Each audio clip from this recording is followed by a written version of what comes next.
நானே கடவுள்னு ஒரு அவதார் குட்டி. கடவுளால் கைவிடப்பட்ட கட்சியை சேர்ந்த ஒருவர் பேசுவதெல்லாம் ஒரு பொருளா எடுத்துக்க முடியாது.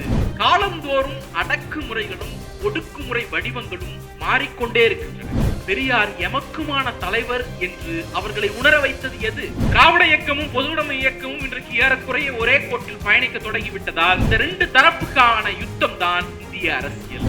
100 ஆண்டுகளுக்கு முன்னால் RSS சில இலக்குகளை வகுத்துக் கொண்டது. யாரையும் பார்த்து சாதி ரீதியா பேர் சொல்லி திட்டிட முடியாதுல்ல. திட்டுனா உள்ள போயிடுங்கிற பயம் இருக்குல்ல. அந்த போராட்டங்களின் அடிப்படை என்ன?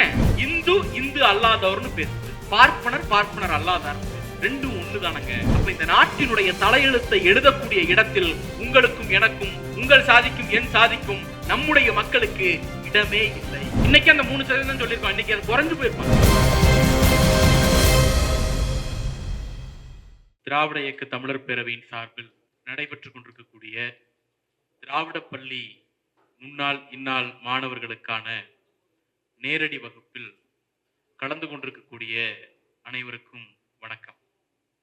இந்த நிகழ்ச்சிக்கு தலைமையேற்று உரையாற்றிருக்கக்கூடிய அண்ணன் பொள்ளாச்சி உமாபதி அவர்களுக்கும், அவர் இங்க வந்து ஒரு மாணிக்கம் பாயா உங்க கூட வாழ்ந்துட்டு இருக்கிறார். அவருக்கு ஒரு பாட்ஷா பாய் வரலாறு உண்டு. இல்ல இந்திய எதிர்ப்பு போராட்டத்தில் வெடிகுண்டு வழக்கில் சிறைக்கு போனவர். நீங்க எல்லாம் தப்பா நினைச்சிடக்கூடாது. மொழி காப்பதற்காக அரசனுடைய அடக்குமுறை சட்டத்தை ஏந்தி சிறைக்கு போனவர் அவர். அதனால அவரை மாணிக்கம்பாயா பார்க்கக்கூடிய உங்களுக்கு அவருக்கு பாட்ஷாபாய் வரலாறு உண்டு என்பதையும் நீங்கள் சேர்த்து பார்க்க வேண்டும். அடுத்ததாக, எனக்கு முன்னதாக இந்த நிகழ்ச்சியிலே திராவிட கோட்பாடுகள் என்கிற தலைப்பில், திராவிட கோட்பாடு என்பதற்கு ஒரு பிலாசபிக்கல் வெர்ஷனை டெக்ஸ்டா கொடுக்கணும் அப்படின்னா எப்படி இருக்கும் அப்படிங்கிறத நிகழ்த்தி காட்டு விட்டு போயிருக்கக்கூடிய ஒரு சின்ன உதாரணம். நிறைய பேர் பேச்சு வந்துடும். பேசுறதுங்கிறது ஒரு கலை தான். படிப்பு, வாசிப்பு அல்லது தொடர்ச்சியான அந்த பயிற்சி இருக்குமானால் பேச்சு வந்துடும். ஆனா கொள்கை தெளிவு அப்படிங்கிறது வெறும் பேச்சு திறனோடு மட்டும் தொடர்புடையது அல்ல.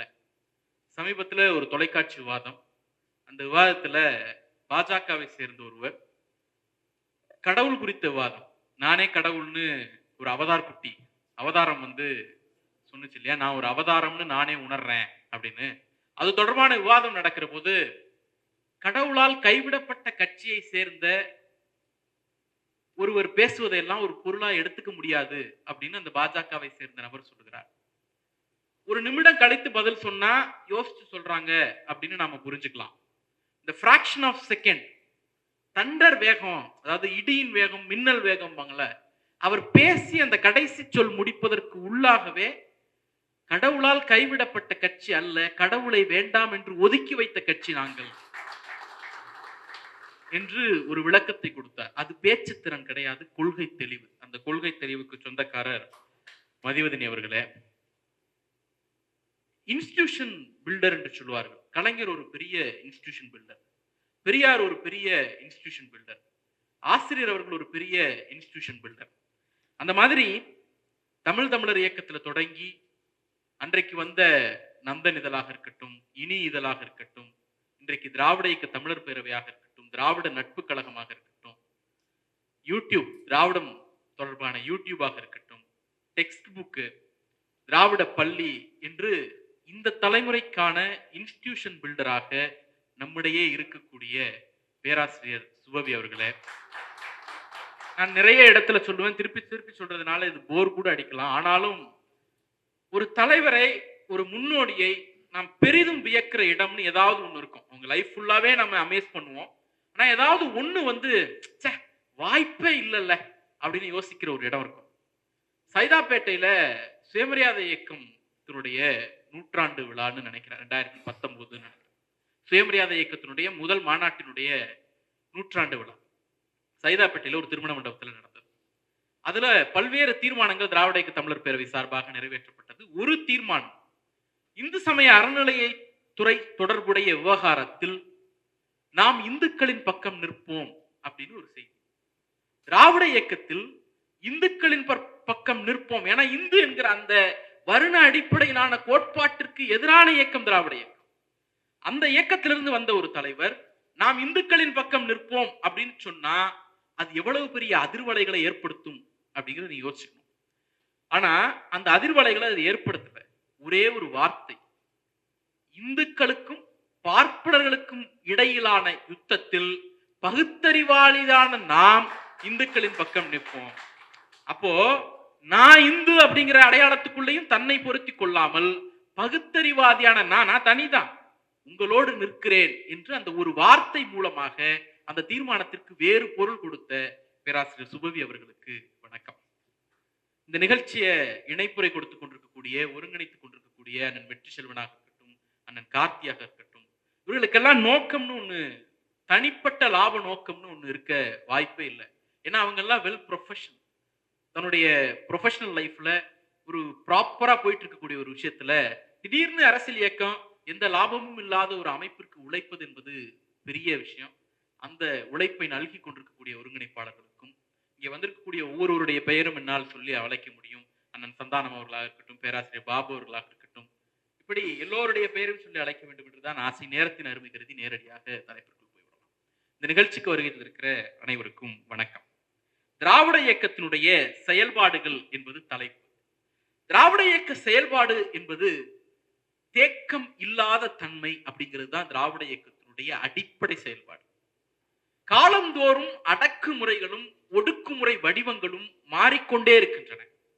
ஒரு காலகட்டத்தில் பார்ப்பனர் அல்லாதார் என்கிற ஒரு அடக்குமுறையில் தொடங்கியது, ஆண் பெண் என்கிற ஒரு அடக்குமுறையில் தொடங்கியது. இப்படி பல்வேறு வகையில் நிகழ்ந்த அடக்குமுறைகள் இன்றைக்கு வெவ்வேறு வடிவங்கள்ல விரிவுபட்டு கொண்டே போகிறது. பால் புதுமையினர் என்று சொல்லுகிறோம்.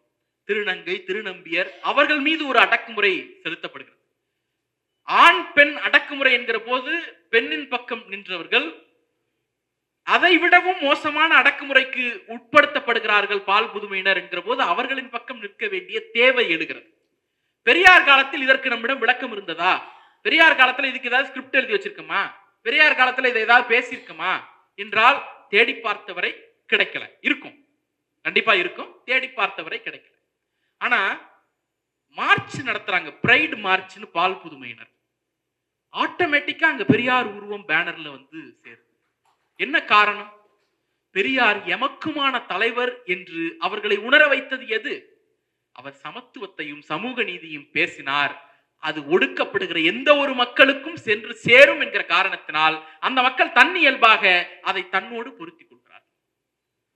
திராவிட இயக்க செயல்பாடை ஒரே வரியில் சொல்ல வேண்டும் என்று சொன்னால், நீங்க உள்ள வருகிற போது உங்க எல்லாருக்கும் ஒரு ஃபைல் கொடுத்தாங்க. அந்த ஃபைலோட ஒரு புத்தகம் கொடுத்தாங்க, திராவிட இயக்க தமிழர் பேரவை கொள்கை அறிக்கை மற்றும் சட்ட திட்டங்கள் அப்படின்னு அந்த அறிக்கையினுடைய பெயர். அதோடைய மிட் பேஜை பிரிச்சிங்கன்னா பகுதி 2 பேரவையின் விதிமுறைகள். அதுல தகுதின்னு ஒரு இடம் இருக்கு. அந்த தகுதின்னு இருக்கக்கூடிய விஷயத்துல பேரவையின் கொள்கை அறிக்கையை முழுமையாக ஏற்றுக்கொண்டு அதற்கு தக்க செயல்பட முன்வரும் 18 அகவை நிரம்பிய திருநங்கையர், திருநம்பியர், பெண், ஆண் அனைவரும் உறுப்பினராகும் தகுதி உடையவர். ஆர்டர் எப்போதும் எப்படி இருக்கும்? ஆண் பெண், அப்படித்தானே ஆர்டர். பாலினம்னு குறிப்பிடும் பொழுதே ஆண் பெண் 3ஆம் பாலினம்னு தானே நம்ம குறிப்பிடுகிறோம். ஆனால் அந்த ஆர்டரை ரிவர்ஸ் பண்றோம். திருநம்பியர், திருநங்கையர், திருநம்பியர், பெண், ஆண். நீ என்னடா ஆர்டர் வகுக்கிறது? ஒடுக்கப்பட்டவனுக்குத்தான் வரிசையில் முதல் இடத்தை கொடுக்க வேண்டும் என்கிற சிந்தனை தான், அதற்கான போராட்டம் தான், அதற்கான செயல்முறைகள் தான் திராவிட இயக்கத்தின் நூற்றாண்டு கால செயல்பாடு. அதனுடைய இன்றைய வடிவம் தான் இந்த கொள்கை விளக்க அறிக்கை. இப்ப வெளிப்படையா பேசணும் அப்படின்னா, திராவிட இயக்கத்தின் செயல்பாடுகள் இன்னைக்கு 1924 இருந்து வரலாறு தொடங்குறோம். நாம 2024, 25 இருக்கிறோம். திராவிட இயக்கத்திற்கு 2 முகங்கள் இருக்கு. ஒன்னு பண்பாட்டு முகம், இன்னொன்னு அரசியல் முகம். இந்த அரசியல் முகம்னு ஒண்ணு இருக்குல்ல, பாலிடிக்ஸ், எலக்ட்ரல் பாலிடிக்ஸ், தேர்தலில் நிற்கிறது, அண்ணன் சிவசங்கர் அண்ணன் எம்எல்ஏ ஆகி மினிஸ்டர் ஆகிறது, நம்ம எல்லாம் கவுன்சிலர் ஆகிறது, எம்எல்ஏக்கள் ஆகிறது, இந்த மாதிரியான விஷயங்கள் எல்லாம் அரசியல் முகம். இந்த அரசியல் முகத்திற்கு முன்னோடி நீதி கட்சி. நீதி கட்சியினுடைய வேரிலிருந்து வந்ததுதான் திராவிட இயக்கத்தினுடைய அரசியல் முகம். அடுத்தது இன்னொன்னு இருக்கு, அது பண்பாட்டு முகம். திராவிட இயக்கத்தினுடைய பண்பாட்டு முகத்திற்கு அடிப்படையாக இருப்பது சுயமரியாதை இயக்கம். சுயமரியாதை இயக்கம் தோற்றுவிக்கப்பட்டு 100 ஆண்டுகள் நிறைவடைந்திருக்கிறது. அந்த நூற்றாண்டை நாம் இப்போது கொண்டாடி கொண்டிருக்கிறோம். சுயமரியாதை இயக்கம் தோற்றுவிக்கப்பட்ட போது இதே காலகட்டத்தில் இந்த நாட்டில் வேறு சில இயக்கங்களும் தோற்றுவிக்கப்பட்டன. 1920ஆம் ஆண்டு இந்திய பொது உடைமை இயக்கத்தை பொறுத்த வரைக்கும் அவர்களுடைய நூற்றாண்டுல 2 குழப்பம் இருக்கிறது. ஒண்ணு, 1920ஆம் ஆண்டு எம்என் ராய் அவர்களுடைய தலைமையில அவங்க தாஸ்கண்ட் ரஷ்யால போய் ஒரு அமைப்பை கட்டினாங்க. அந்த அமைப்பு தான் இந்திய பொது உடைமை இயக்கத்தின் தோற்றம் அப்படின்னு சொல்லக்கூடியவர்கள் இருக்கிறார்கள்.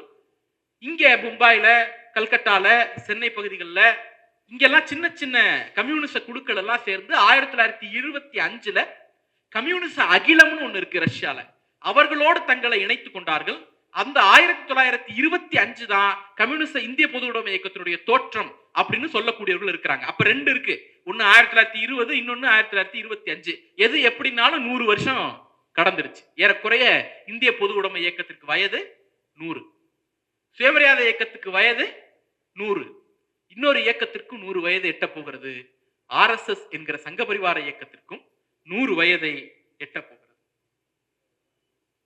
இப்போ இந்த 3 இயக்கத்தையும், இந்த நாளை நம்ம 3ஆ சுருக்கிக்கலாம். திராவிட இயக்கம், பொது உடைமை இயக்கம், ஆர்எஸ்எஸ்.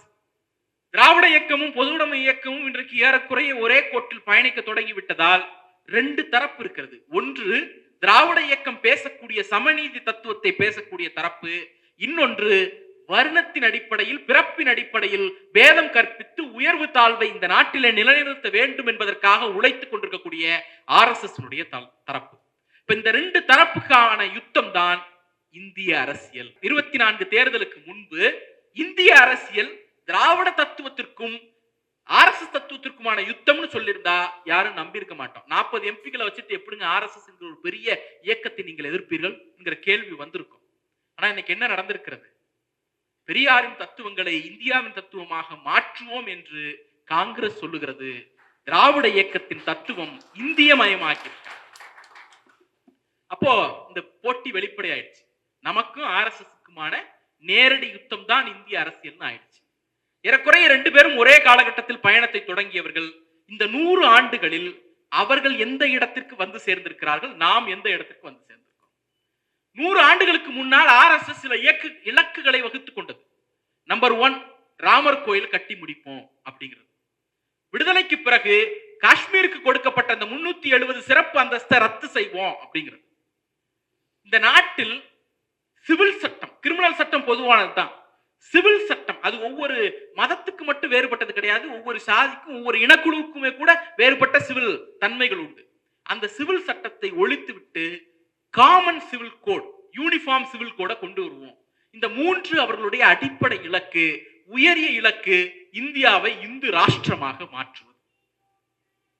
இதுதானே. இதுல ஏறக்குறைய அவர்கள் எல்லாவற்றிலும் வெற்றி பெற்றிருக்கிறார்கள். ராமர் கோயில் கட்டிட்டான், 370 நீக்கிட்டார்கள். யூசிசி இன்னொரு முறை ஆட்சி வந்தால் கண்டிப்பாக செய்து விடுவார்கள். இந்து ராஷ்டிரா என்பது இன்னொரு முறை ஆட்சி வந்தால் கட்டாயமாக அறிவித்து விடுவார்கள். திராவிட இயக்கம் 1924 சுயமரியாதை இயக்கம் தோன்றிய போது சில இலக்குகளை வகுத்துக் கொண்டது.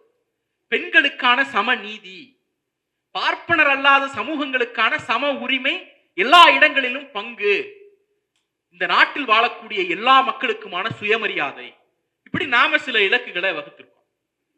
அந்த இலக்குகளை எல்லாம் அடைந்து விட்டோம் என்று நீங்க நினைக்கிறீங்களா?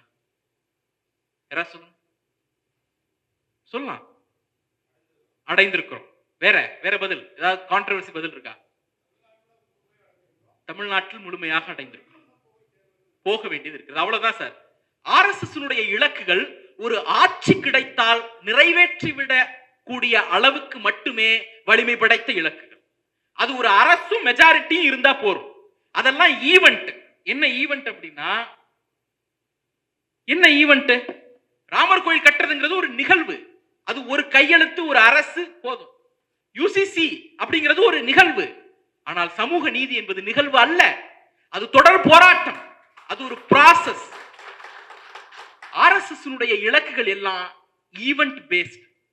பவர் இருந்தா சாதிச்சிடலாம். நம்முடைய இலக்குகள் எல்லாம் ப்ராசஸ் பேஸ்ட். அதற்கு தொடர் செயல்பாடுகள் அவசியம், சமூகத்தை திருத்த வேண்டிய அவசியம், சமூகத்திலிருந்து வரக்கூடிய இயக்கங்கள் அரசேற்க வேண்டிய தேவை அவசியம். அப்படிப்பட்ட ஒரு காம்ப்ளிகேட்டடான இலக்குகளோடு நாம் களத்திற்கு வந்தோம். தமிழ்நாடு என்கிற நிலம் நம்முடைய செயற்களமாக இருந்தது. அந்த செயற்களத்தில் நாம் வெற்றி பெற்றிருக்கிறோம்.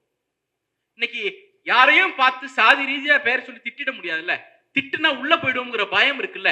குறைந்தபட்சம் அது தப்பு, என்ன பிற்போக்குவாதின்னு சொல்லிடுவான். ஒருத்தனை கூப்பிட்டு திட்டுறது ஹீரோயிசம் என்கிற நிலை இன்னைக்கு தகர்க்கப்பட்டிருக்குல்ல. அவன் சாதிக்குள்ள வேணா அதை ஹீரோயிசம்னு சொல்லிக்கலாம். பொது வெளியில நான் இன்னொரு சாதிக்காரனை பார்த்து சாதி சொல்லி திட்டுறது ஹீரோயிசம்னு சொல்லக்கூடிய இடத்திற்கு யாருக்கும் அந்த துணிவு இல்லைல்ல. அப்போ ஓரளவு நம்முடைய கருத்துக்களிலே நம்முடைய செயல்பாடுகளிலே வெற்றியை அடைந்திருக்கிறோம் இல்லையா? ரொம்ப பெருசாலாம் வேண்டாம். 1917 நீதி கட்சி தொடங்கப்பட்ட போது பார்ப்பனர் அல்லாதார் கொள்கை பிரகடனம் வெளியிடப்படுகிறது. அந்த பார்ப்பனர் அல்லாதார் கொள்கை பிரகடனத்துல வலியுறுத்தப்பட்ட கோட்பாடு என்ன, அதனுடைய கோரிக்கை என்ன? பார்ப்பனர் அல்லாத வீட்டு குழந்தைகள் கல்வி நிலையங்களில் அனுமதிங்க, இவ்வளவுதான கோரிக்கை. அந்த இடத்திலிருந்து தான் இந்த இயக்கம் தோன்றியது.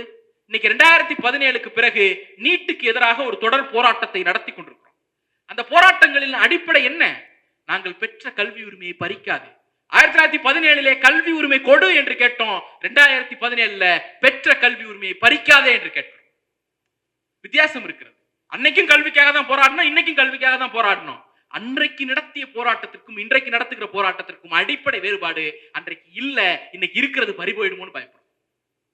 அந்த அடிப்படை வேறுபாட்டிலிருந்து தான் நாம பேச வேண்டியது. நம்முடைய சாதிகள்ல இருந்து, பிற்படுத்தப்பட்ட பட்டியலின சாதிகள்ல இருந்து பணக்காரர்களே இல்லையா? இருந்தாங்க. ஆனாலும் அவர்களுக்கு கல்வி கிடைக்கவில்லை. அப்ப கல்விக்கு காசு ஒரு தடையாக இருந்ததில்லை, கல்விக்கு சாதி தான் தடையாக இருந்தது. அது அடிப்படை இல்ல. பல பேர் நம்முடைய டிஎம் நாயராக இருக்கட்டும், பல பேர் இங்க படித்தவர்கள் சில முகங்களை காட்டுகிறோம்ல, அவங்க எங்க படிச்சாங்க? வெளிநாடுகள்ல போய் தானே படிச்சாங்க. இங்க இருக்கக்கூடிய கல்வி முறையில படிச்சு மேல வந்தவர்களை யாராவது நம்ம தலைவர்கள் யாராவது ஒருத்தர் காட்ட முடியுமா? முடியாதுல்ல. அப்ப காசு இருந்தாலும் உனக்கு கல்வி இல்லை என்று சொன்ன காலம் மாறி இன்றைக்கு புதுமை பெண்ணு நான் உனக்கு காசு தரேன், தமிழ் புதல்வன் நான் உனக்கு காசு தரேன், வந்து படின்னு கூப்பிடுகிற காலம் வந்திருக்கிறது. அரசியலிலே நாம் வெற்றி பெற்று என்ன ஆனாலும் பரவாயில்ல உனக்கு கல்வியை கொடுக்க மாட்டேன் அப்படிங்கிற ஒரு காலம் இருந்துச்சு. இன்னைக்கு தமிழ்நாடு பள்ளி கல்வித்துறை ஒரு செயல்பாட்டை மேற்கொள்கிறார்கள். 12ஆம் வகுப்பில் சிறந்த மதிப்பெண் எடுத்து கல்லூரிக்கு சேராத மாணவர்களை பட்டியலிட்டு போன் போட்டு ஏன்பா நீ காலேஜுக்கு வரலன்னு கேட்கிறாங்க. நீ எல்லாம் ஏண்டா படிக்க வரன்னு கேட்ட ஒரு சமூகத்தில் 100 ஆண்டுகளில் நீ எல்லாம் ஏண்டா படிக்க வரலன்னு கேட்க திராவிட இயக்கம் எதை சாதித்தது என்பதற்கான சிறந்த எடுத்துக்காட்டு இதுதான். இதுல இன்னொரு செய்தி இருக்கிறது. அவர்களுடைய இலக்கு ஈவென்ட், நம்மளுடைய இலக்கு ப்ராசஸ் என்பது மட்டும் கிடையாது. அவர்களுடைய இலக்கு பிளவுபடுத்துவது, நம்முடைய இலக்கு இன்க்ளூசிவ், எல்லோரையும் உள்ளடக்கும். யார் ஒருவரையும் வெளியே விட்டுவிடக் கூடாது, எல்லோரையும் உள்ளடக்கிய வளர்ச்சியை உறுதி செய்ய வேண்டும் என்பதற்காக நாம் அரசியல் செய்து கொண்டிருக்கிறோம். வகுப்பு வாரியில பார்ப்பனர்களுக்கும் இடஒதுக்கீடு இருந்துச்சு. வகுப்பு வாரி என்பது பார்ப்பனர்களை வெளியே தள்ளிவிட்டு இடஒதுக்கீட்டை கொடுக்கல. பெரியார் கூட சொன்னார், ஒரு 15 வருஷம் அவனுக்கு ஒன்னும் கொடுக்காத, நம்ம எல்லாம் மேல வந்த பிறகு அதை பார்த்துக்கலாம். சமூக அசமத்துவம் இருக்கிறது, அந்த அசமத்துவத்தை சீர் செய்வதற்காக ஒரு சமத்துவத்தை உருவாக்கிவிட்டு நாம எல்லாம் ஒன்னா போட்டி போடலாம்னு சொன்னாரு. ஆனாலும் நடைமுறையில் நாம் அவர்களுக்கும் சேர்த்து இட உரிமையை பேசணும். அப்படிப்பட்ட ஒரு இயக்கமாக நாம் இருந்தோம். அப்ப அவர்கள் பேசக்கூடியதற்கும் நாம பேசக்கூடியதற்கும் அடிப்படையில வேறுபாடு இருக்கிறது. அடுத்தது, இன்னைக்கு திராவிட இயக்கம் பத்தி கேட்கிறவங்க எல்லாம் என்ன கேட்பாங்க? ஒரு அடிப்படையான கிரிட்டிசிசம் வைக்கிறாங்க, விமர்சனங்களை வைக்கிறாங்க. RSS என்ன பேசுது, பாஜக என்ன பேசுது, இந்து அல்லாதவர்னு பேசுது. நீங்க என்ன பேசுறீங்க? பார்ப்பனர் அல்லாதார்னு பேசுறீங்க. ரெண்டும் ஒண்ணுதானங்க. கேள்வி வருதா? அடுத்தது, RSS என்ன பண்ணுது? மைனாரிட்டிக்கு எதிராக மெஜாரிட்டியை நிறுத்துகிறது. நீங்க என்ன பண்றீங்க? மைனாரிட்டி என்கிற பார்ப்பன மைனாரிட்டிக்கு எதிராக பார்ப்பனர் அல்லாத மெஜாரிட்டியை நிறுத்துகிறீர்கள். உண்டா? இந்த விமர்சனங்களை எதிர்கொள்றோமா? ஆனால் ரெண்டுக்கும் அடிப்படை வேறுபாடு இருக்கிறது. இந்த நாட்டில் இந்து அல்லாதோர் என்கிற அந்த அரசியலுக்கு வரலாற்று அநீதி என்று ஒன்று நடக்கவே இல்லை. பார்ப்பனர் அல்லாதார் என்கிற அரசியல் வரலாற்று அநீதிகளை சரி செய்வதற்காக தோன்றிய அரசியல். அப்ப வரலாற்று ரீதியா ஒரு பெரிய இன்ஜஸ்டிஸை கொடுத்துக்கிட்டே இருந்தீங்க, அதை உடைக்கணும்னு வெளியில வந்தவர்கள் தான் இந்த அரசியலை பேசுகிறவர்கள். இன்னும் குறிப்பிட்டு சொல்லணும் அப்படின்னா, இந்து அல்லாதோர் என்கிற அரசியல் வெறுப்பை விதைக்கிற அரசியல், இந்து மக்கள் மனதில் வெறுப்பை விதைக்கிற அரசியல். பார்ப்பனர் அல்லாதார் என்கிற அரசியல் பார்ப்பனர் அல்லாத சமூகங்களுக்கான நீதியையும் உரிமையையும் கோரக்கூடிய அரசியல். வெறுப்பு அரசியலுக்கும் உரிமை அரசியலுக்கும் வேறுபாடு இருக்கிறது. அவர்கள் பேசுவது வெறுப்பு, நாம் பேசுவது உரிமை. அப்ப இந்த இடத்துல என்ன வருது? உடனே இதெல்லாம் என்ன லாஜிக்கே இல்லாம பேசுறீங்க, டேட்டா என்ன வச்சிருக்கீங்க அப்படின்ட்டு. இந்து இந்து அல்லாதோர் அப்படிங்கிற இந்த இன்ஜஸ்டிஸ்க்கு ஏதாவது ஒரு டேட்டாவை, நான் சொல்றேன் ஒரு டேட்டாவை சங்க பரிவார சக்திகளால் கொடுக்க முடியுமா? நம்ம கொடுக்க முடியும். 2019ஆம் ஆண்டு நாடாளுமன்றத்துல 2019 நாடாளுமன்றத்துல ஒரு தகவல் என்ன சொல்றாங்க? அமைச்சரவை செயலாளர்கள் அப்படிங்கிற பட்டியல்ல 89 பேர் கேபினெட் செக்ரட்டரி. இந்த நாட்டில் அரசியல்வாதிகள், அதுவும் ஒன்றிய அரசியல்வாதிகள் முடிவெடுக்கிறாங்கன்னு நம்புனீங்கன்னா நீங்க முட்டாள். இந்த நாட்டின் அதிகார வர்க்கம் என்பது அதிகாரிகள் வர்க்கம் தான். பியூரோக்ராட்ஸ் தான் இன்னைக்கு ரியல் பவர்ஃபுல் பர்சனாலிட்டிஸ். அவங்க தான் தீர்மானிக்கிறாங்க. அப்படி தீர்மானிக்கக்கூடிய இடத்தில் இருப்பவர்கள் அது சரியா தப்பானா தப்பு. ஆனால் நடப்பது என்ன?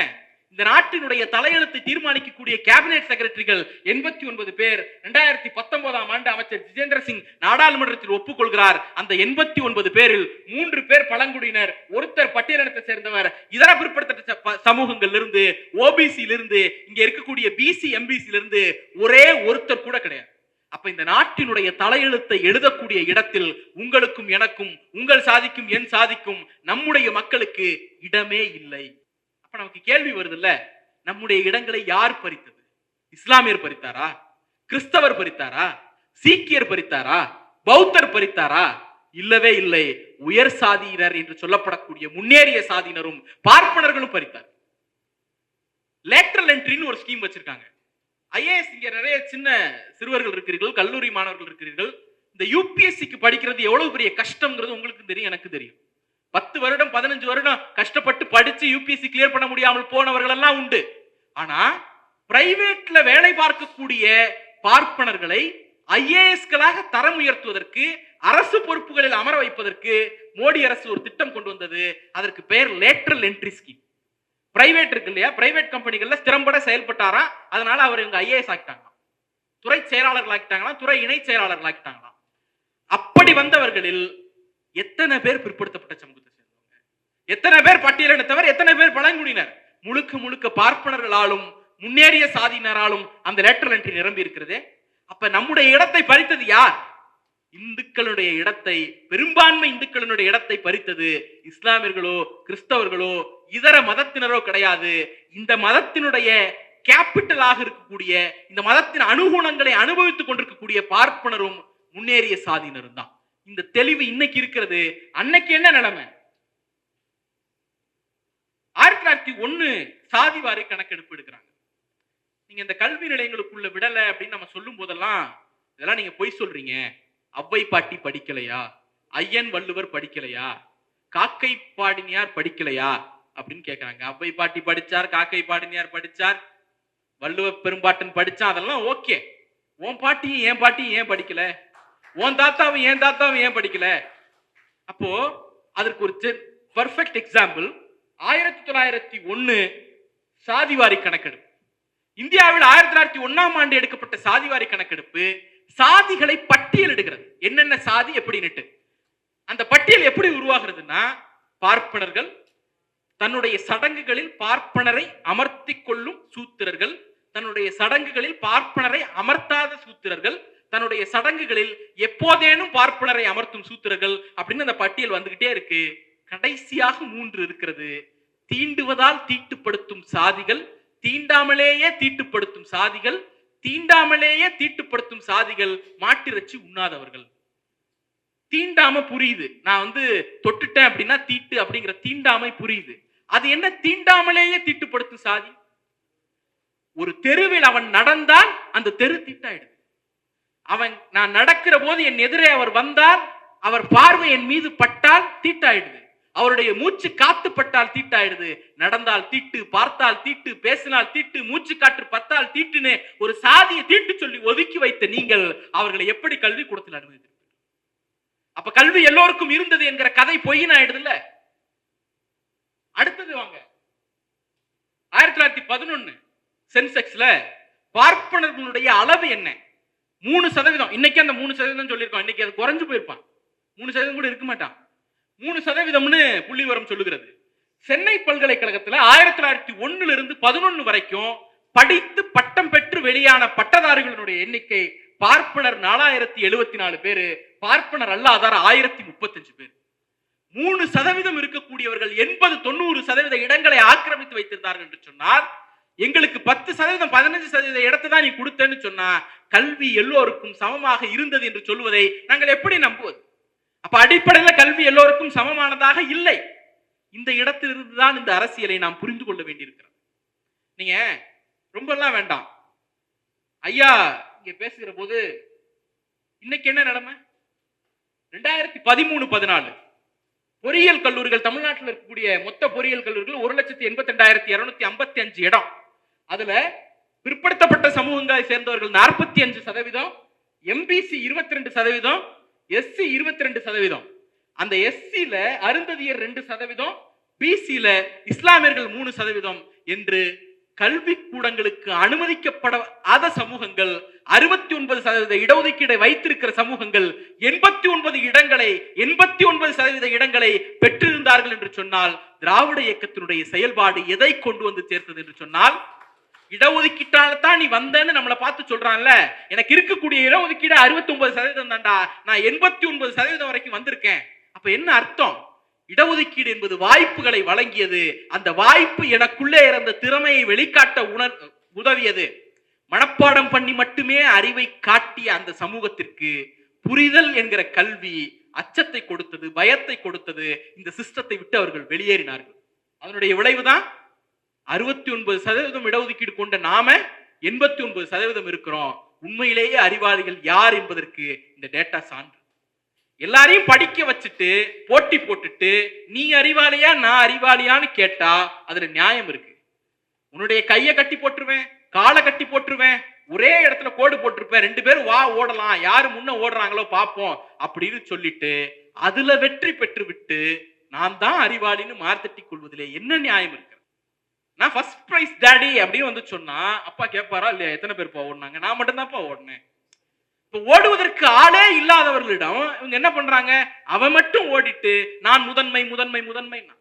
அதுக்கு ஒரு பர்ஃபெக்ட் எக்ஸாம்பிள், வெள்ளைக்காரர்களுக்கும் அவர்களுக்கும் போட்டி வந்த போது ஐயா எங்களுக்கு இடஒதுக்கீடு கொடுங்கன்னு முதலில் கோரிய சாதி அவர்கள் தான். இன்னைக்கு நம்மளை பார்த்து இடஒதுக்கீட்டுல வந்தவன், கோட்டால வந்தவன், கோட்டா சாதி என்று பேசுகிறவர்களுக்கு ஒரு செய்தி, இந்த நாட்டில் முதலில் இடஒதுக்கீடு கோரிய சாதி பார்ப்பன சாதி. ஏன்னா இவனை விட வலிமை பெற்றவன், நான் சொல்றது வலிமைங்கிறது வந்து வாய்ப்புகளை தான் சொல்றேன், நான் வந்து நேச்சுரலா வந்த வலிமைன்னு நான் நம்பல. இவனை விட அதிக வாய்ப்பு பெற்ற வெள்ளைக்காரர்களுக்கும் இவர்களுக்கும் போட்டி வந்த போது இவர்களால் தாக்கு பிடிக்க முடியவில்லை. அதனுடைய விளைவாக இடஒதுக்கீட்டை கோரியவர்கள் அவர்கள் தான். அந்த அடிப்படையில் இருந்துதான் இவை எல்லாமே எழுந்து வருகிறது என்பதை நாம் புரிந்து கொள்ள வேண்டும்.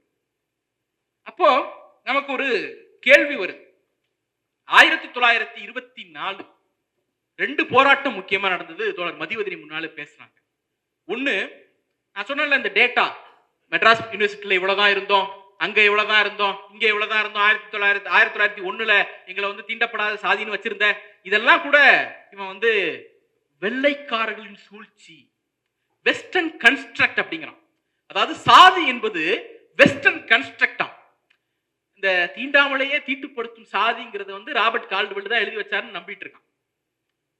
அப்ப என்ன அர்த்தம்? இதையெல்லாம் வெள்ளைக்காரர்கள் சொல்லிக் கொடுத்து விட்டு போனார்கள் அப்படின்னு அவர்கள் சொல்லுகிற இடத்திற்கு வந்திருக்கிறார்கள். இதெல்லாம் தப்புன்னு உணர்ந்ததால தான் வெள்ளைக்கார மேல அந்த பழியை போடுறான். அதை தவறு என்று உணர வைத்த இயக்கம் திராவிட இயக்கம். திராவிட இயக்கம் இந்த மண்ணில் தோன்றாமல் போயிருக்குமானால் வெள்ளைக்காரன் மீது அந்த பழி போயிருக்காது. நாங்க தாண்டா உருவாக்கணும், இந்த சோசியல் ஆர்டர் இப்படி தாண்டா இருக்கும், நீ தீண்டாமலேயே தீட்டுப்படுத்துகிற சாதி தாண்டான்னு கம்பீரமாக நெஞ்சை நிமிர்த்தி சொல்லி இருப்பார்கள். இன்றைக்கு சொல்ல முடியலன்னு சொன்னா 100 வருஷம் நாம் என்ன செயல்பட்டோங்கிறதுக்கு அது ஒரு சிறந்த எடுத்துக்காட்டு. அப்போ 1924 நம்முடைய வைக்கம் போராட்டம் என்ன போராட்டம்? யாராவது சொல்லுங்க. வைக்கம் போராட்டம் எதற்காக நடத்தப்பட்ட போராட்டம்?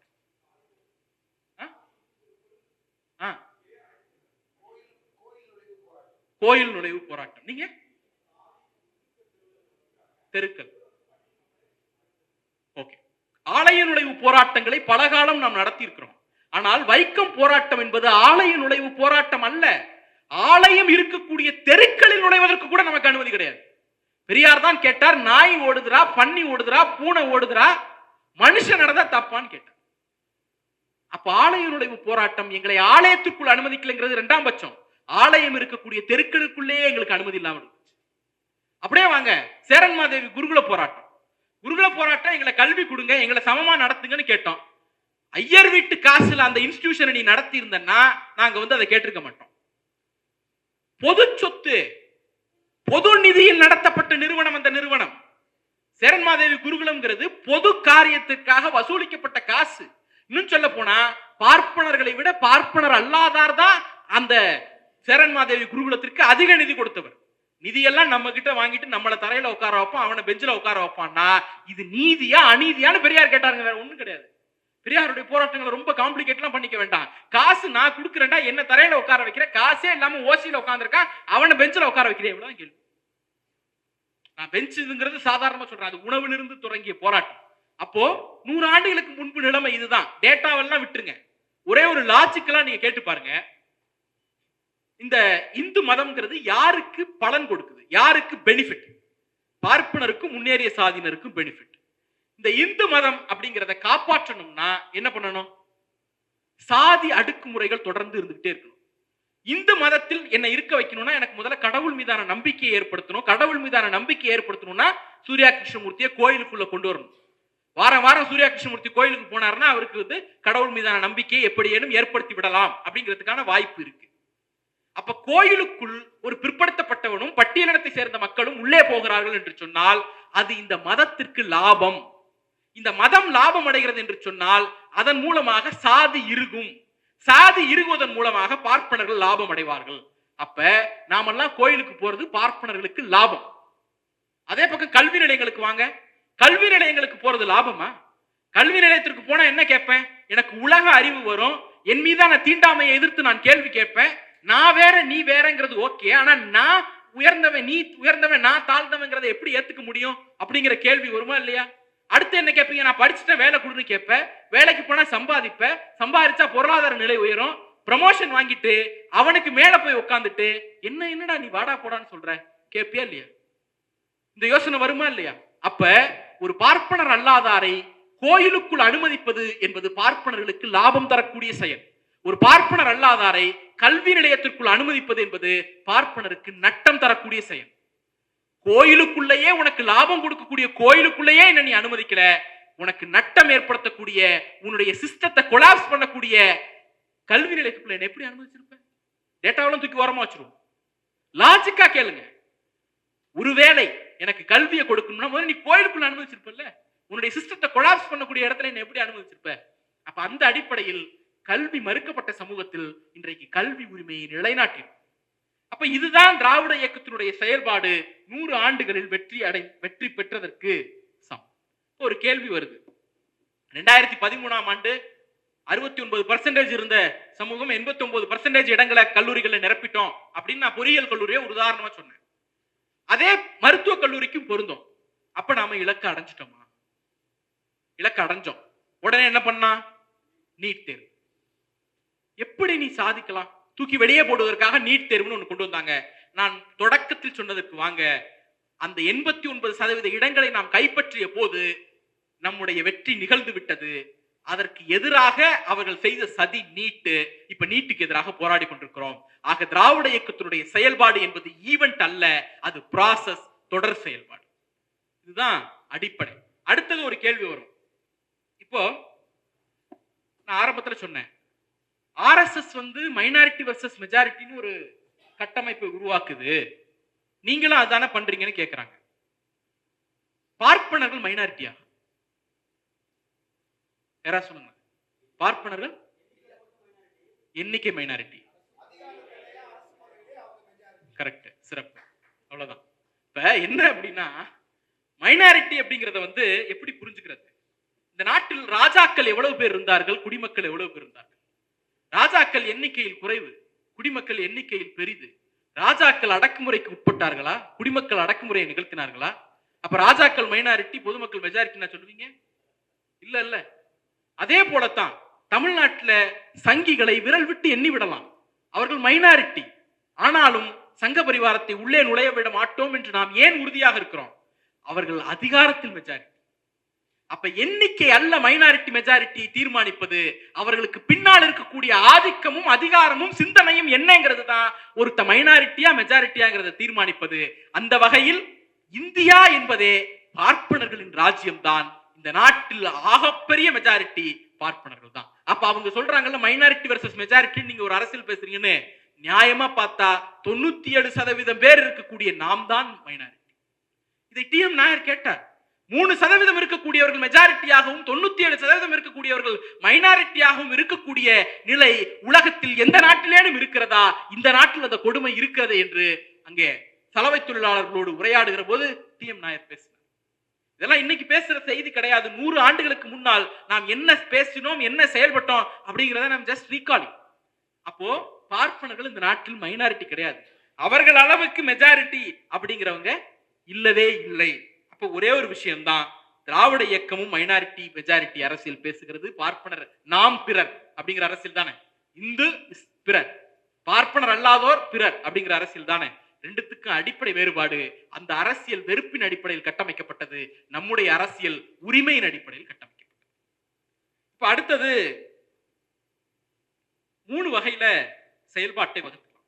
ஒன்னு இயக்கம், இன்னொன்னு அரசியல் கட்சி, இன்னொன்னு இதழியல் செயல்பாடு. இது பிராடா கிளாசிஃபை பண்ணலாம். திராவிட இயக்கமாக என்ன செய்திருக்கிறோம், அரசியல் கட்சியாக என்ன செய்திருக்கிறோம், இதழியல் மாதிரியான பரப்புரை சாதனங்களின் வழியாக என்ன செய்திருக்கிறோம். அதற்கு அடுத்தது திராவிட இயக்கத்தினுடைய சாதனைகளை 2ஆ பிரிக்கலாம். ஒன்னு நலத்திட்டங்கள். இன்னைக்கு சைக்கிள் கொடுக்கிறது, லேப்டாப் கொடுக்கிறது, பஸ் பாஸ் கொடுக்கிறது, சத்துணவு கொடுக்கிறது, இதெல்லாம் நலத்திட்டங்கள்ல வரும். மகளிருக்கான உரிமை தொகை கொடுக்கிறதாக இருக்கட்டும், அதே போல நம்முடைய கர்ப்பிணி பெண்களுக்கு உதவித்தொகை கொடுக்கிறதாக இருக்கட்டும், முதியோர் உதவித்தொகை கொடுக்கிறதா இருக்கட்டும், இதெல்லாம் சோசியல் செக்யூரிட்டி, ஒரு சமூக பாதுகாப்பு தன்மையை உறுதி செய்வதற்காக செய்யப்படக்கூடிய நலத்திட்ட சாதனைகள். மக்கள் மீது அக்கறை கொண்ட எந்த அரசாலும் இதை செய்ய முடியும். இதுக்கு ஒரு கொள்கை தெளிவு அவசியம் நான் சொல்ல மாட்டேன். அதுக்கு மக்கள் மீது அக்கறை இருந்தால் போதும். ஆனால் திராவிட இயக்கத்தினுடைய கொள்கைக்குன்னு சில சாதனைகள் இருக்கு. எந்த சிதம்பரம் கோவில்ல நீங்க தெற்கு வாசலை மூடி வச்சீங்களோ, அந்த கோயிலை அரசு வசப்படுத்தி அங்கே ஒரு பார்ப்பனர் அல்லாதாரை உள்ளே பூஜை செய்ய வைப்போம்னு இருக்குல்ல, அது கொள்கை சாதனை. அது கொள்கை சாதனை.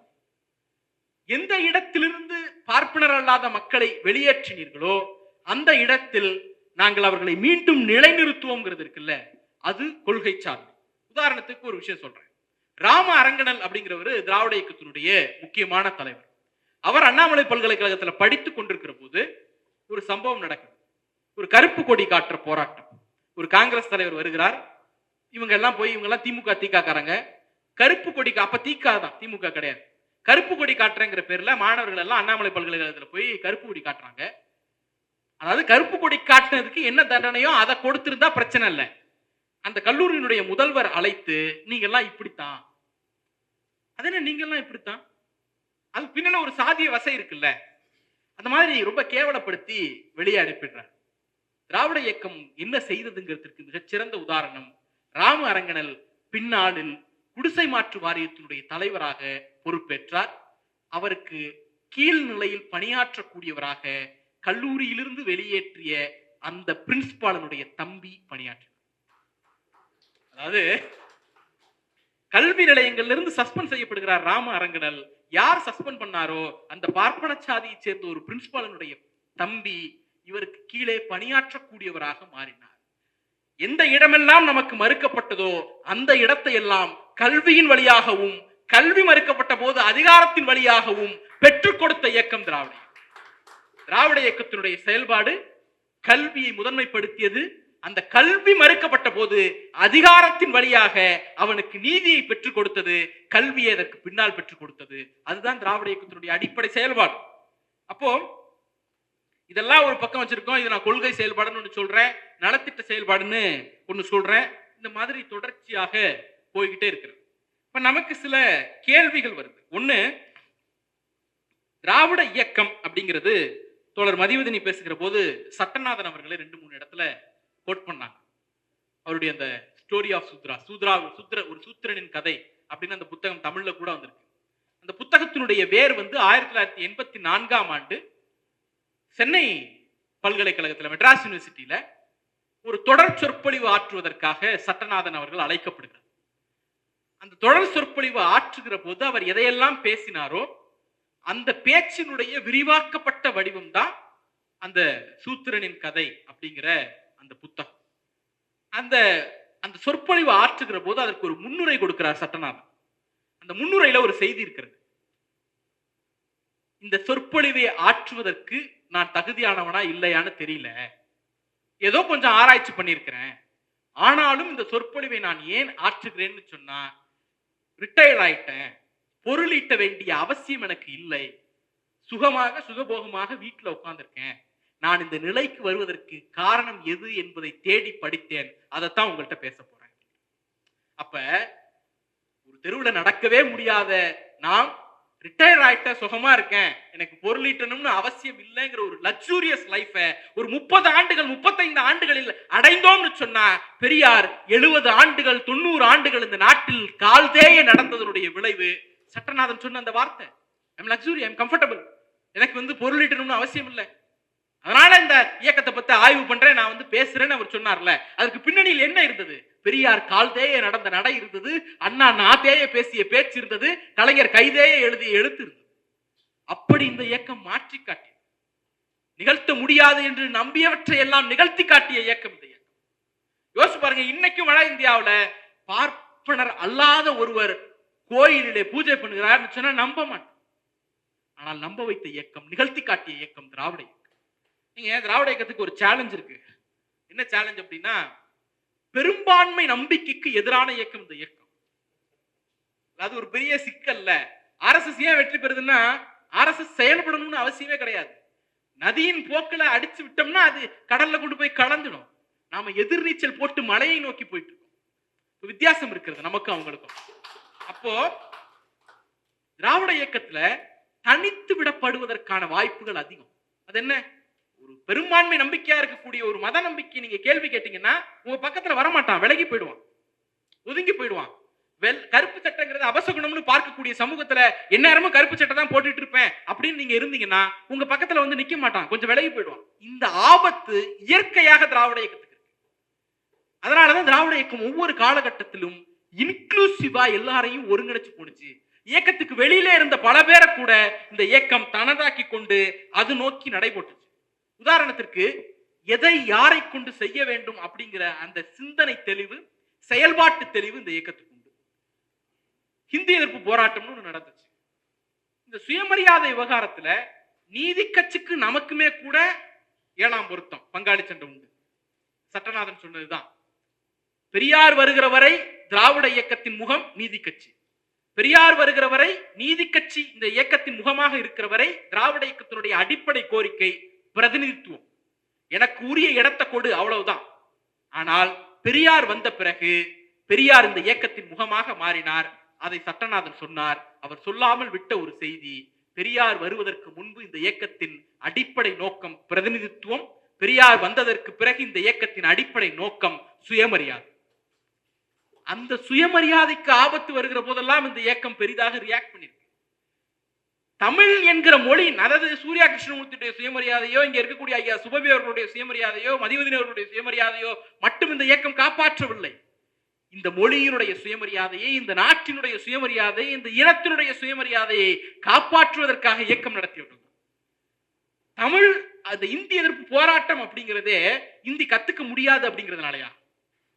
நம்ம சிலப்பதிகாரம் செந்தமிழ் பாட்டெல்லாம் பாடக்கூடிய நாம் ஹிந்தியை கத்துக்கிறது ஒரு பெரிய விஷயம் கிடையாது. ஆனால் ஹிந்தி திணிப்பை ஏற்றுக்கொள்வது என்பது இந்த நாட்டின் முதல் குடிமகன் நீ, 2ஆம் குடிமகன் நான் ஒப்புக்கொள்வதாகும். அதனால தான் பெரியார் இந்தியை எதிர்க்கிறார், இந்தி திணிப்பை எதிர்க்கிறார்.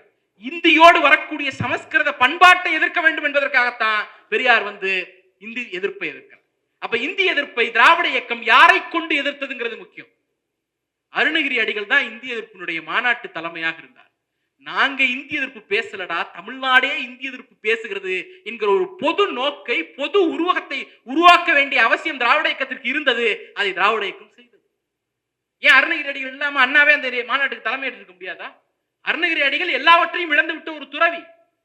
வீடு வேண்டாம், பேரு வேண்டாம், மனைவி வேண்டாம், தாய் வேண்டாம், உணவு எதுவும் வேண்டாம்னு போனவரை மொழி வேண்டும்னு இழுத்துட்டு வந்த இயக்கம் திராவிட இயக்கம். தமிழ்நாடு வேணும்னு இழுத்துட்டு வந்த இயக்கம் திராவிட இயக்கம். குன்றக்குடி அடிகளார் இந்திய எதிர்ப்பு போராட்டத்தில் கலந்து கொண்டு சிறைக்கு போகிறார். ஒரு ஒரு காவி வேட்டி கட்டின துறவிக்கு சிறைக்கு போகணும்னு என்ன அவசியம்? இன்னைக்கு சிறைக்கு போறவங்க எல்லாம் அண்ணன் சந்தானம் நீங்க யோசிக்க கூடாது. இன்னைக்கு சிறைக்கு போற சாமியார்லாம் வேற சாமியார்.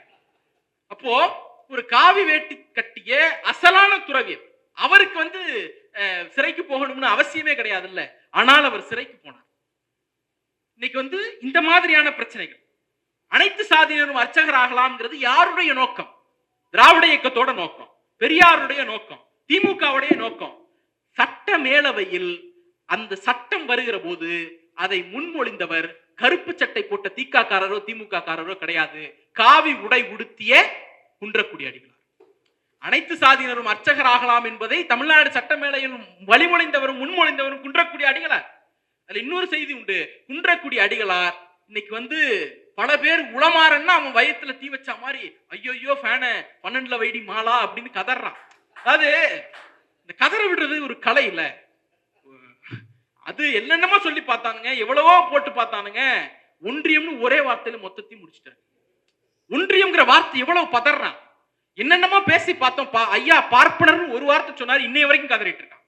அந்த மாதிரி உளமாறன்னு அண்ணா சொன்னது இருக்குல்ல, அவனுக்கு எத்தனை நூற்றாண்டானாலும் அது பின்னாடி எரியக்கூடிய அளவிற்கு தீமூட்டிய செயல். பதவி ஏற்கிற போது கடவுளின் பெயரால் பதவியேற்ற இடத்துல உளமாற அப்படின்னார். கலைஞர் அதையும் தாண்டி ஒரு செயலை செய்தார். காவி உடை தரித்த குன்றக்குடி அடிகளாரை எம்எல்சி ஆக்கினார், சட்டமேலவை உறுப்பினர் ஆக்கினார். அந்த குன்றக்குடி அடிகளார் சட்டமேலவைக்கு பொறுப்பேற்கிற போது கடவுளின் பெயரால் பொறுப்பேற்கவில்லை, மனசாட்சியின்படி பொறுப்பு. திராவிட இயக்கம் எதை செய்தது? திராவிட இயக்கம் காவி உடையணிந்த ஒரு சாமியாரை மதக்கலவரத்தை தீர்த்து வைப்பதற்காக மீன் கூடையை சுமந்து கொண்டு தெரு தெருவாக விற்க வைத்தது. அப்ப இதெல்லாம் நம்முடைய செயல்பாடு. யாரை கொண்டு எதை செய்ய வேண்டும்? ரொம்ப வேண்டாம். வகுப்புவாரி உரிமைக்கு ஒரு ஆபத்து வருகிறது. வகுப்புவாரி உரிமைக்கு ஆபத்து வருகிற போது இதே தஞ்சையில, இதே அன்னைக்கு ஒருங்கிணைந்த இந்த திருச்சி மாவட்டத்துல ஐயா பெரியார் அவர்கள் ஒரு மாநாட்டை கூட்டுகிறார். அந்த மாநாட்டிற்கு தலைவர் அண்ணாமலை பல்கலைக்கழகத்தினுடைய துணைவேந்தராக இருந்த ரத்னசாமி அவர்.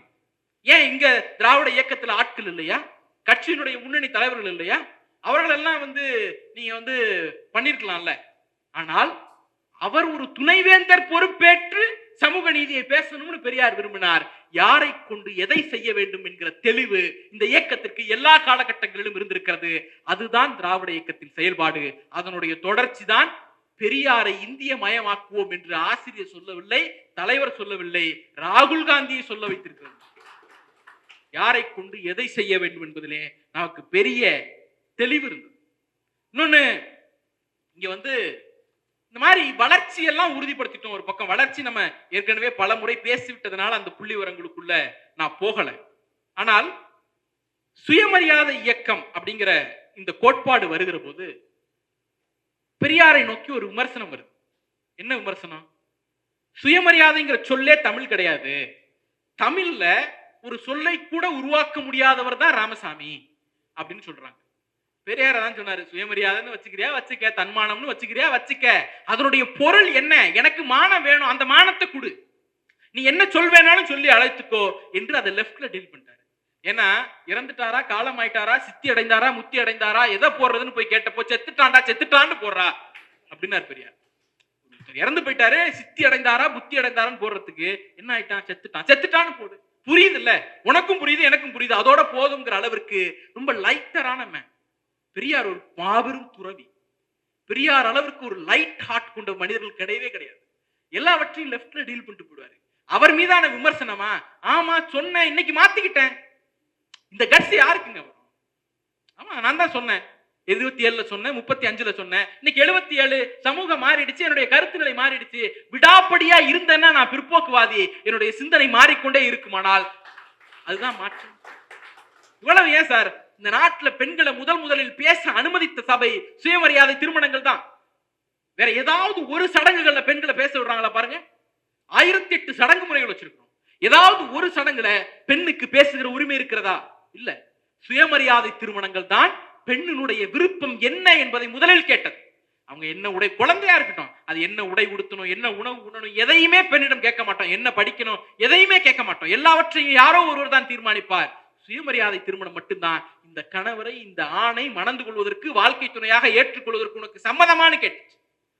அப்படி புரட்சிகர வடிவமான சுயமரியாதை திருமணத்தை பெரியார் திட்டுகிறார்.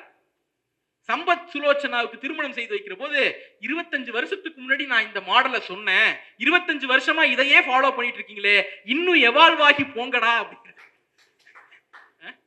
அதாவது இன்னமும் வந்து ஆயிரங்காலத்து பயிர் சொர்க்கத்தில் நிச்சயிக்கப்படுகிறது எல்லாம் பேசிக் கொண்டிருக்கிறவர்களோடு வாழ்ந்து கொண்டிருக்கிறோம். பெரியார் 25 வருஷத்துக்கு முன்னாடி நான் சொன்ன சுயமரியாதை திருமணத்தையே இன்னமும் பிடிச்சு தொங்குறையே, ஒவ்வொரு நாளும் புதிதாய் பிறந்து போ அப்படின்னு உந்தி தள்ளியவராக பெரியார் இருந்தார்.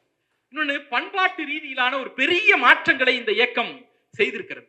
அந்த சட்டநாதன் அந்த புத்தகத்துல தான் ஒரு இடத்துல சொல்றார், அந்த சென்னை பல்கலைக்கழக உரையில, அந்த புத்தகம் நான் படிக்கல, சென்னை பல்கலைக்கழக உரையில இந்து தேசியம் அப்படிங்கிறது, தேசிய இயக்கம், காந்தி தலைமையில் நிகழ்ந்த அந்த தேசிய இயக்கம் என்பது இந்து கலாச்சார எழுச்சிக்கு உதவியது. அதே போல நீதி கட்சியினுடைய தாக்கம் தமிழ் பண்பாட்டு கலாச்சார எழுச்சிக்கு உதவியது என்று எழுதுகிறார். அதற்கு பின்னால் காங்கிரசுக்கு பங்கு கொடுக்கிறார், அதெல்லாம் வேற. இது சட்டநாதன் சொன்னது. அதே பக்கம் நான் திருப்பி குன்றக்குடி அடிகளாருக்கே வரேன். குன்றக்குடி அடிகளார் என்ன சொல்றாரு, மண்ணும் மனிதர்களும்னு அவர் ஒரு வாழ்க்கை வரலாற்று நூல் எழுதினார். அந்த மண்ணும் மனிதர்களும்ங்கிற நூல்ல அடிகளார் தன்னுடைய காலம் முழுக்க காங்கிரஸ் ஆதரவாளராக அறியப்பட்டவர். அவர் திராவிட இயக்க ஆதரவாளராக அறியப்பட்டவர் கிடையாது அடிப்படையில. ஆனா அவர் எம்எல்சி ஆக்குனது திராவிட இயக்கம் தான், அதை நம்ம சேர்த்து சொல்லணும். அவர் காங்கிரஸ் ஆதரவாளராக அறியப்பட்ட போது ஒரு காங்கிரஸ் பிரச்சார மேடையில, இப்ப நம்ம சொல்லுவோம்ல, எனக்கு வெற்றி என்ன சொன்னார்ல, நான் பேசுவேன் அடுத்து ஐயா பேசுறாங்கன்னு அவர் அறிமுகப்படுத்தின மாதிரி ஒரு பேச்சாளர் என்ன பண்றாரு, அந்த நிகழ்ச்சியை தொகுத்து வழங்கிட்டு இருக்கிறவர் திமுக காரரான, திமுக ஆதரவு மனநிலை கொண்ட அடிகளாரை பேச அழைக்கிறேன் அப்படின்னு சொல்லிடுறாரு.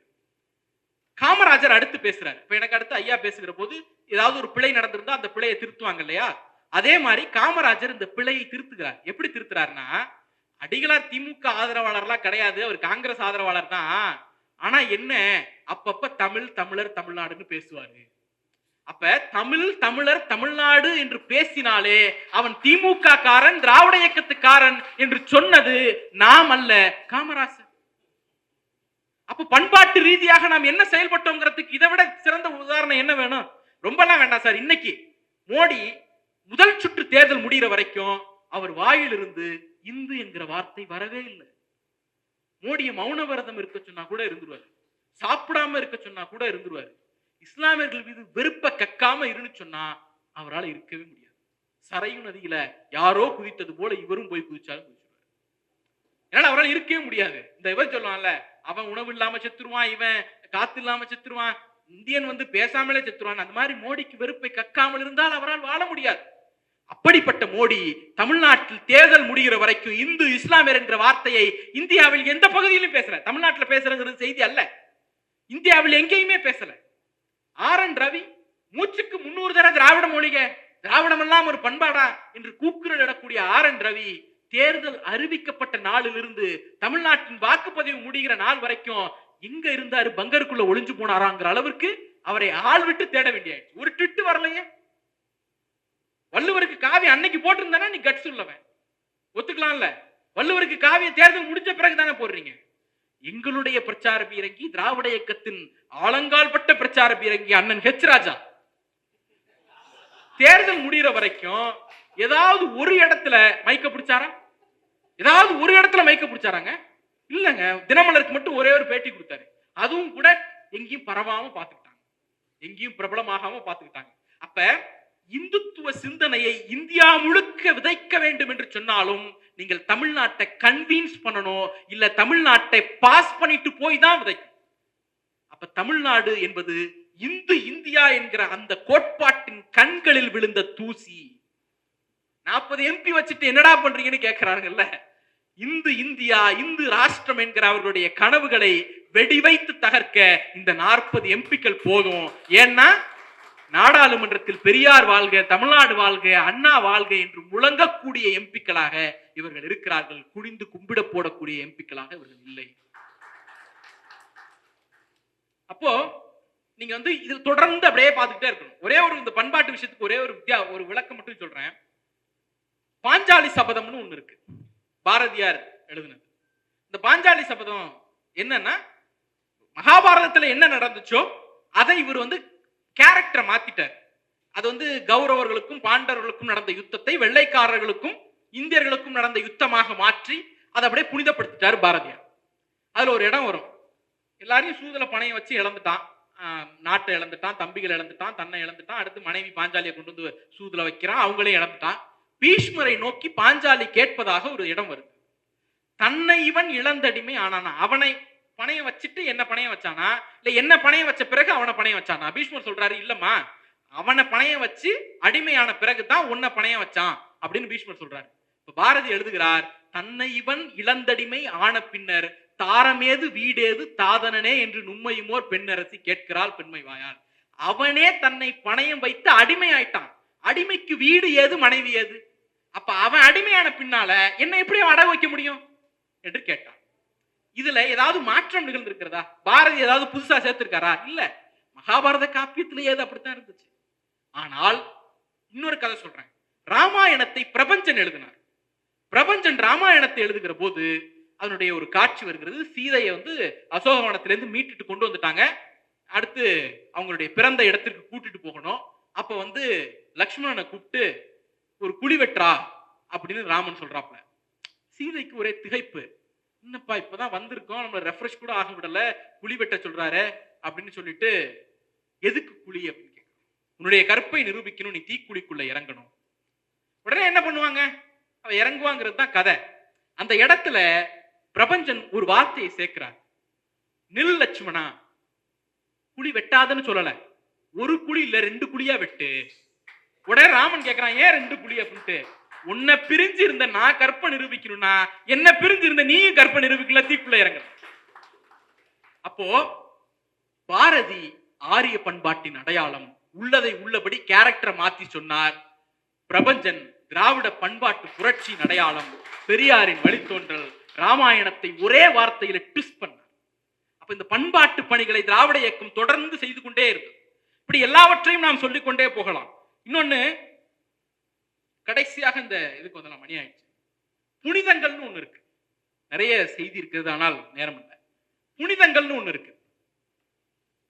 இந்தியா முழுக்க எல்லாமே புனிதம். தேசிய கொடி புனிதம், ஜனகண மன புனிதம், பாரத் மாதா கி ஜெய் புனிதம், வந்தே பாரதம் புனிதம், அப்படி எல்லாமே புனிதம். ஆனால் தமிழ்நாட்டில் புனிதம்னு ஒண்ணு கிடையவே கிடையாது. இங்க எல்லாவற்றையும் விமர்சிக்கிற வெளி இருக்கிறது, எல்லாவற்றையும் கேள்வி கேட்கிற துணிவு இருக்கிறது. அந்த வெளியையும் துணிவையும் இந்த நாட்டிற்கு கொடுத்தவர் தந்தை பெரியார். நீங்க யோசிச்சு பாருங்க, ஒரு விவாதம், அந்த விவாதத்துல அண்ணன் தனியரசு அவர்கள் பாரத் மாதைக்கு ஜெயன்னு நீங்க சொல்லி கலவரம் பண்றீங்க அப்படின்ட்டாரு. உடனே ஒரு வலதுசாரி சுப்பிரமணியம் ஒருத்தர் பொங்கிட்டார், பாரத் மாதா கி ஜெயன்னு சொல்றது இல்ல ஒரு அதிமுக காரர் பாஜக சேரும் பொழுது பாரத் மாதா கி ஜெயன்னு கோஷம் போடுறாரு, இதெல்லாம் நியாயமா அப்படின்னு தனியரசு அவர்கள் கேட்கிறார். அதுக்கு அந்த வலதுசாரி சங்க பரிவாரம் ஏதோ பொருளாதார ஆலோசகர் ஏதோ போட்டிருந்தாங்க கீழே. அவர் என்ன சொல்றாப்ல, பாரத் மாதா கி ஜெய் சொல்றது என்ன அவ்வளவு பெரிய தப்பா அப்படின்ட்டு. அடுத்து ஏன்டான்னு வந்துச்சு, ஆமாங்க தப்புதான். ஏன்னா பாரத் மாதா கி ஜெய் என்பது ஒரு பாலியல் குற்றவாளியை காப்பாற்றுவதற்காக சங்க பரிவாரங்களால் பயன்படுத்துகிற சொல்லாகி போய்விட்டது. இந்த நாட்டில் கலவரம் செய்வதற்காக நீங்கள் பயன்படுத்துகிற சொல்லாகி போய்விட்டது. பாரத மாதாவை வணங்குவது என்பது உங்கள் நோக்கமாக இருந்தால் பரவாயில்லை, பாரதத்தில் கலவரத்தை ஏற்படுத்த வேண்டும் என்பதற்காக நீங்கள் அந்த சொல்லை சொல்கிறீர்கள், அதை நாங்கள் அப்படித்தான் பார்ப்போம். அப்ப இந்த கட்ஸ் தமிழ்நாடை தவிர்த்து எனக்கு அந்த துணிவு இருந்தாலுமே கூட தமிழ்நாட்டுக்கு வெளியிலே பிறந்திருந்தேனே, ஆனால் இந்த சிந்தனை எனக்கு இந்த சிந்தனை வரத்துக்கு காரணம் என்ன? ஐயோ பாரத் மாதாக்கு சொன்னா நம்மளும் சொல்லணும், ஐயோ மூவர்ண கொடி பறக்கிறது, நம்மளோட அதன் மீதான மதிப்பு மரியாதை, இந்த நாடு என்கிற உணர்வெல்லாம் வேறு. நான் சொல்லுகிறது அது ஒரு காட்லியா ஒரு கடவுள் தன்மை கொடுத்து புனிதப்படுத்தி வைத்திருக்கிறோம்ல, அது இல்லாமல் போனதற்கு காரணம் தந்தை பெரியார்.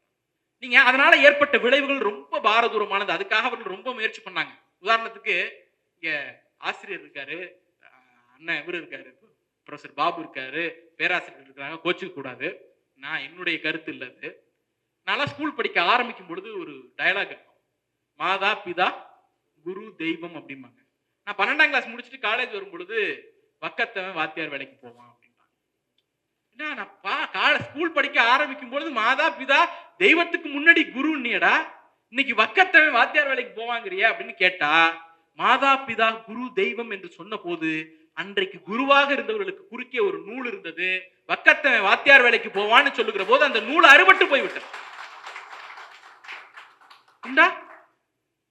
எல்லாரும் ஹோட்டல் நடத்தின போது அவன் சைவ ஹோட்டல்னு வச்சிருந்தான். நம்ம ஆளு சைவ ஹோட்டல் திறந்தோட உயர்தர சைவம்னு மாறிட்டானா இல்லையா? உண்டா இல்லையா? அவன் மட்டும் படித்த போது பிச்சை புகினும் கற்கை நன்றே. நம்ம எல்லாம் படிக்க வந்த பிறகு ஏட்டு சுரக்கா கறிக்கு உதவுமா. இதெல்லாம் அவன் சொல்லல. ஏட்டு சுரக்கா கறிக்கு உதவுமான்னு அவள் சொல்லல. இது உயர்தர சைவம்னு அவள் சொல்லல. நம்மவர்களையே சொல்ல வைக்கிறார். அதுதான் பிரச்சனை. அப்போ இந்த புனிதத்திற்கு எதிராக நாம் நடத்திய யுத்தத்தை புனிதப்படுத்துதல் அப்படிங்கிறதற்காக அவர்கள் தொடர்ந்து மீண்டும் மீண்டும் செய்து கொண்டிருக்கிறார்கள். அந்த புனிதங்களை உடைக்கிற பணியை நாம் செய்து கொண்டிருக்கிறோம். எல்லோருக்கும் கிடைச்சிட்டா அது புனிதம் கிடையாது. கல்வி எல்லோருக்கும் கிடைச்சிருச்சு, அது செல்லா காசாகி போயிடுச்சு. இடஒதுக்கீடு எல்லாருக்கும் கிடைச்சிருச்சு, அது செல்லா காசாகி போயிடுச்சு. அவங்களுக்கு கிடைச்சோன்னே இடஒதுக்கீடு என்ன, வாய்ப்பு இல்லாதவங்களுக்கு, வசதி இல்லாதவங்களுக்கு, ஏழைப்பா ஏழைங்கிறதுனால கொடுக்கிறோம்ப்பா. நான் ஏழை என்கிற பெயரில் இடஒதுக்கீடு கொடுப்பவர்களை பார்த்து ஒன்று கேட்கிறேன். நான் ஏழையாக இருக்கிறேன் என்று சொன்னால், என் தாத்தா ஏழையாக இருக்கிறார் என்று சொன்னால், அன்றைக்கு இருந்த சமூக சூழல் அவரை ஏழையாக்கியது. அவருக்கு கல்வியை கொடுக்கல, நீ வேலை வாய்ப்பு கொடுக்கல. அவருக்கு மட்டும் கிடையாது, அந்த சாதியில் பிறந்த யாருக்கும் கல்வியோ வேலை வாய்ப்போ கிடையாது. அப்படிப்பட்ட சூழலில் ஏழையாக இருந்தது என் தாத்தாவின் தவறு கிடையாது. உன் தாத்தாவுக்கு தான் கல்வி இருந்துச்சு இல்ல, வேலை வாய்ப்பு கொடுத்தாங்கல்ல. அதையும் மீறி அவர் ஏழையாக இருந்தால் அவருடைய திறனின்மையும் அவருடைய சோம்பேறித்தனமும் தான் உன்னுடைய ஏழ்மைக்கு காரணம். அதற்கு நாங்க ஏன்டா பலியாகணும்? இந்த கேள்வி கேட்கிறோம்ல, இந்த கேள்வியை கேட்க தூண்டிய இயக்கம் தான் திராவிட இயக்கம். இப்படி தொடர்ந்து செயல்பாடுகளை வகுத்து கொண்டே இருக்கிறது. கடைசியாக வகுப்பு வாரி விஷயத்தை மட்டும் விளக்கிவிட்டு இந்த உரையை நிறைவு செய்து கொள்ளலாம் என்று நினைக்கிறேன். வகுப்பு வாரி விஷயத்துக்கு வந்தோம் அப்படின்னா, பெரியார் தொடர்ந்து வகுப்பு வாரி கேட்டுட்டே இருக்கிறார். அப்போ இந்த வகுப்புரிமை அப்படிங்கிறது எதன் அடிப்படையிலானது? நான் சுயமரியாதை தான் இந்த இயக்கத்தினுடைய வேர்னு சொன்னேன். அந்த அடிப்படையில பாத்தீங்க அப்படின்னா, அந்த வரலாற்றுக்குள்ள போனோம்னா நேரம் ஆயிடும். அதனால சுருக்கமாக சில செய்திகள் மட்டும். பெரியார் எல்லாவற்றையும் சுயமரியாதையோடு சேர்த்து பார்த்தார். உலகம் முழுக்க பகுத்தறிவு இயக்கங்கள் தோன்றின, நாத்திக இயக்கங்கள் தோன்றின. ரஷ்யால இருந்தது, பிரான்ஸ்ல இருந்தது, ஐரோப்பிய ஒன்றியங்கள்ல இருந்தது, ரேஷனலிஸ்ட் ஃபாரம் இருந்தது, புத்தாக்க இயக்கங்கள் இருந்தன. இப்படி தொடர்ந்து உலகம் முழுக்க பல்வேறு இயக்கங்கள் இருந்தன. இந்த ரேஷனலிஸ்ட் ஃபாரம் எல்லாம் கடவுள் மறுப்பை போதிப்பதற்காக தோன்றின, அறிவியல் மனப்பான்மையை போதிப்பதற்காக தோன்றின. ஆனால் உலகத்தில் ஒரே ஒரு பகுத்தறிவு இயக்கம் மட்டும்தான் சுயமரியாதையை போதிப்பதற்காக தோன்றியது. அந்த இயக்கம் தான் திராவிட. அப்ப உங்களுக்கு என்ன வருது? திராவிட இயக்கத்தை நீங்க கருத்துரிமை எல்லாவற்றோடும் பொருத்தி பார்த்தீங்க. கருத்துரிமை என்பது ஒருவனுடைய அடிப்படை உரிமை, அது மனித உரிமை அப்படின்லாம் சொன்னாங்க. பெரியார் சொன்னார், ஒருவன் கருத்தை சொல்ல விடுவது அவன் சுயமரியாதையை காப்பாற்றுவதுன்னு சொன்னார். நீங்க கருத்துரிமை என்னென்னமோ வால்டேர்ல ஆரம்பிச்சு எவ்வளவோ பேசியிருக்கிறோம். பெரியார் மட்டும்தான் ஒருத்தனுடைய கருத்துரிமை என்பது அவன் மான பிரச்சனை, நினைக்கிற கருத்தை வெளிப்படுத்த முடியலன்னா என்னுடைய மானம் கெட்டு போதுரா அப்படிங்கிற சிந்தனை பெரியாரிடம் இருந்து மட்டும்தான் வந்தது. அப்ப பெரியார் எல்லாவற்றையும் சுயமரியாதையோடு இணைத்து பார்த்தால், நீங்கள் திராவிட இயக்கத்தினுடைய மொத்த செயல்பாடுகளையும் பார்த்தால் அது சுயமரியாதை தொடர்புடையது. உதாரணத்துக்கு திட்டம் பாருங்க. மாநில சுயாட்சி என்பது என்ன? தமிழ்நாட்டின் சுயமரியாதை தொடர்புடையது. தமிழ்நாடு சட்டமன்றம் நிறைவேற்றி அனுப்புகிற மசோதாவை நியமிக்கப்பட்ட ஆளுநர் RN ரவி உட்கார்ந்துகிட்டு அதை நிறைவேற்ற முடியாமல் தவிர்ப்பார் என்று சொன்னால், வாக்களித்த மக்களினுடைய சுயமரியாதை அந்த இடத்திலே கேள்விக்குள்ளாகிறது. அந்த சுயமரியாதை மீட்கிற இயக்கம் தான் ஆளுநர் எதிர்ப்பு.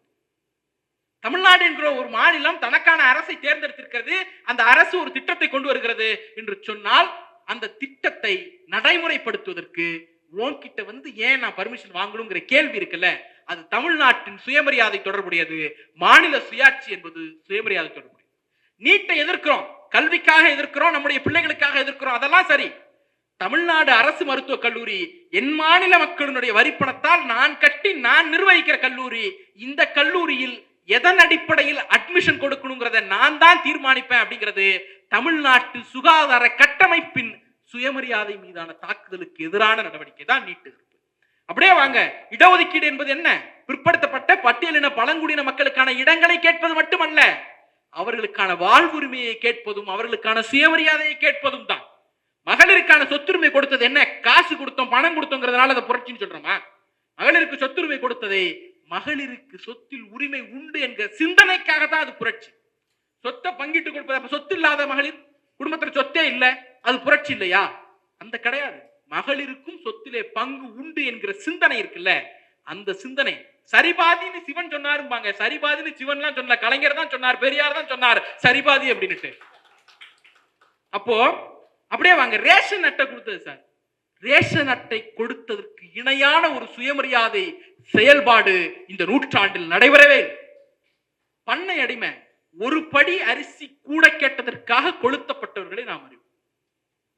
அப்படிப்பட்ட சமூகங்களுக்கு, அப்படிப்பட்ட மக்களுக்கு அடிமனை பாதுகாப்பு சட்டத்தை கொடுத்தவர்கள். உழுபவனுக்கே நிலம் சொந்தம் என்பதை 100 ஆண்டுகளாக 200 ஆண்டுகளாக உலகம் முழுக்க பொதுவுடைமை இயக்கம் பேசிக்கொண்டே இருக்கிறது. அதை களத்தில் குறைந்தபட்சம் செயல்படுத்தி காட்டிய இயக்கம் திராவிட இயக்கம். அது உழுபவர்களின் சுயமரியாதை தொடர்புடையது. அப்படியே வரலாம். குடிநீர் வாரியம் இன்னைக்கு ஜல் ஜீவன் சொல்றாரு. இங்கே திருமானூர்ல தண்ணி எடுத்து வேதாரண்யத்திற்கு கொண்டு போறோம். இந்த கொள்ளடத்துல தண்ணி எடுத்து திருவைக்காவூர்ல தண்ணி எடுத்து வேதாரண்யத்திற்கு கொண்டு போறோம். முக்கொம்புல தண்ணி எடுத்து ராமநாதபுரத்துக்கு கொண்டு போறோம். இதெல்லாம் எப்படி, என்ன சிஸ்டம்? தமிழ்நாடு குடிநீர் வழங்கல் வாரியம் அப்படிங்கிற அந்த வாரியம், அந்த வாரியத்தை கலைஞர் அமைத்ததற்கு பின்னாலே ஒரு செய்தி இருக்கிறது. நீர் என்பது மிகப்பெரிய அதிகாரமாக இருந்தது. தாயை விட்டாலும் நீரை விடாதே என்கிற ஒரு வழக்கு நம்மிடம் உண்டு. என்னன்னா, மகர சத்தியாகிரகம் எதற்கு நடந்தது? என்னுடைய குளத்தில் அவன் நீர் எடுத்துட்டாங்கிறதுக்காக தானே நடந்தது. நீருக்கு இணையாக சாதிய ஒடுக்குமுறை நிகழ்ந்த இடம் வேறு இல்லைங்கிற அளவிற்கு நீர் சாதியோடு தொடர்புடையது. அந்த நீரை ஜனநாயகப்படுத்துகிற முயற்சி தான் தமிழ்நாடு குடிநீர் வழங்கல் வாரியம். இது பெரியார் தான் முதல்ல நீரை, சுத்திகரிக்கப்பட்ட நீரை அல்லது சிஸ்டமேட்டிக்கான நீரை ஊரு பூரா கொண்டு போய் கொடுத்தார். காலரா, பிளேக் நோய் மாதிரியான நீர் நோய்கள் வந்து கொத்தா செத்துக்கிட்டு இருந்த போது ஏண்டா அப்படின்னு பாக்குறாரு. ஆடும் மாடும் குளிக்கிற இடத்துல அவன் தண்ணி மோந்து குடிக்கிறான், அதனாலதான் அந்த நோயெல்லாம் வருதுன்னு டாக்டர் சொல்றாங்க. அவர் நகர்மன்ற தலைவரா இருந்த போது அப்ப அவர் என்ன பண்றாரு பெரியார்? குழாய் மூலமாக வீடுகளுக்கு தண்ணீர் கொடுக்கிற சிந்தனை மோடி கண்டுபிடிக்கல, அது எங்க தாத்தா பெரியார் கண்டுபிடிச்சது. குழாய் குடிநீர் திட்டம்னு ஒரு திட்டத்தை அந்த நகர்மன்றத்தில் அறிமுகப்படுத்துறாரு. அது ஆதிதிராவிட மக்கள் வசிக்கிற பகுதி வழியாக கடந்து போகிறது என்கிற காரணத்தினால் சோக்கால்டு உயர் சாதி பாப்பாங்க கிடையாது, நம்மால சோக்கால்டு உயர் சாதி இந்த தண்ணி நான் குடிக்க மாட்டேன் அப்படிங்கிறாங்க அவங்க. ஆமா, அந்த வீட்டிலேயே, பெரியாருடைய வீட்டிலேயே அப்படிங்கிறாங்க. பெரியார் உடனே என்ன பண்றாங்க, சரி 2 குழாயா போட்டுடலாம் அப்படின்னு சில பேர் ஆலோசனை சொல்றாங்க.